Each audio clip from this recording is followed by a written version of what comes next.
यशस्वी पंतप्रधान माननीय नरेंद्रजी मोदी यांच्या पंतप्रधान कार्याला 12 वर्ष पूर्ण झाली, म्हणून देशाच्या सर्व नागरिकांमध्ये जो एक आनंद आहे,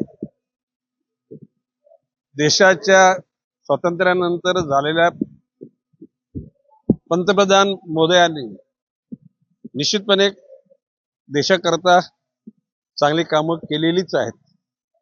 परंतु माननीय नरेंद्र मोदीजींना 2014 साली या देशाच्या जनतेनं पंतप्रधान बनवलं. पहिले 5 वर्ष, दुसरी आणि तिसरी 5 वर्षाची त्यांची टर्म सुरू झालेली आहे.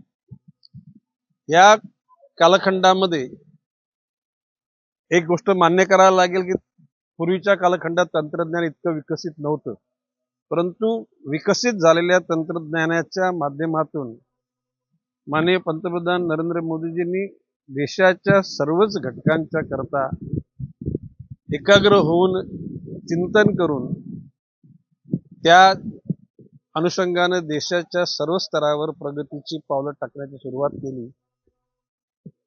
आणि त्यामध्ये त्यांनी जो एक शब्द वापरला, सबका साथ सबका विश्वास, आणि त्या परिस्थितीमध्ये देश जगातील अन्य देशांना सुद्धा आदर्श राजकारणाची आणि प्रगतीची उदाहरणं देऊ शकला. कृषी क्षेत्रामध्ये देशाची प्रगती झाली, शिक्षण क्षेत्रामध्ये, आरोग्य क्षेत्रामध्ये, देशाच्या संरक्षण क्षेत्रामध्ये तर फार उच्च कोटीची प्रगती देशाने केलेली आहे. आजच्या क्षणाला आपल्या देशातलं भूदल, हवाई दल आणि नौदल हे अन्य जगातील देशाच्या तुलनेमध्ये सामर्थ्यवान झालेलं आहे. वेळोवेळी ज्या वेळेला आजूबाजूच्या दुष्ट विचाराच्या देशातील राज्यकर्त्यांच्या माध्यमातून भारताची अखंडता आणि सुरक्षितता धोक्यात आणण्याचा प्रयत्न केला, त्याला जे प्रत्युत्तर दिलं त्यावेळेला ज्या गतीनं आणि ज्या कौशल्यानं त्याचं उत्तर दिलं, त्याचं एकूण लोकांच्या मध्ये एक प्रकारचं अनुभूती लोकांना आली की देशाचं सामर्थ्य वाढलेलं आहे.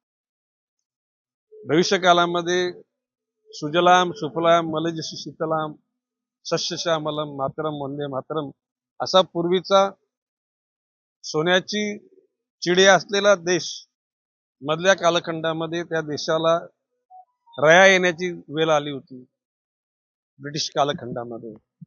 परंतु स्वातंत्र्यानंतरचा आता सुवर्ण काळ चाललेला आहे आणि भविष्य काळामध्ये देश सर्वार्थाने प्रगती करेल असा लोकांच्या मध्ये विश्वास निर्माण झालेला आहे.